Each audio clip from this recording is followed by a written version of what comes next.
ere gima nyalo timo mondo abed gi yien mondo abed gi kor lwasi mondo kor lwasi kik bed marach. Osuru nyako Ramogi apisi mag apisaza ma ochung'ne weche mag arita e nam miluongo ni Kenya Coast Guard baada ya maboda langi ochak ger mar konyo e chenro mag keto arita makare e nam e gweng'no.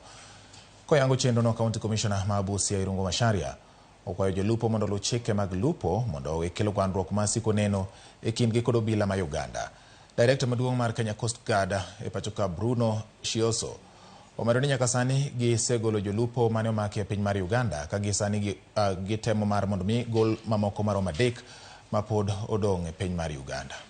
Wavuvi na ambao tuko nao hapa na wenye wanatumia hii bahari yetu, tusiwe watu wa kila wakati tunapitana na sheria, kwamba itabidi ya maofisa wetu wa Coast Guard wakuja hapa kila siku mumeshikwa.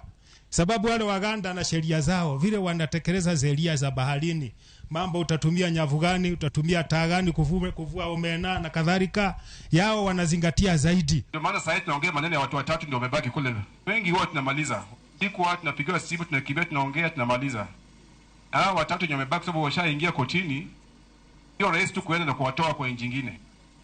Hata hapa Kenya mtu akiwa kotini kumtoa inakuwa ni shida because kuna utaratibu ya sheria.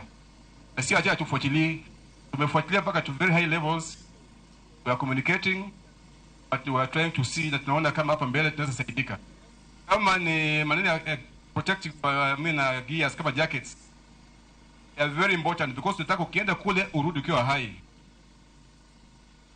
So there are so many things involved kwa blue economy, but the bottom line yake ni kusema tuheshimu maji, tuitunze. Wakati nilikuwa hapa tuliongea kwa wengi, endelea kuongea na nyinyi kupitia kwa wazazi wangu na wengine, so that we try to conserve our resources.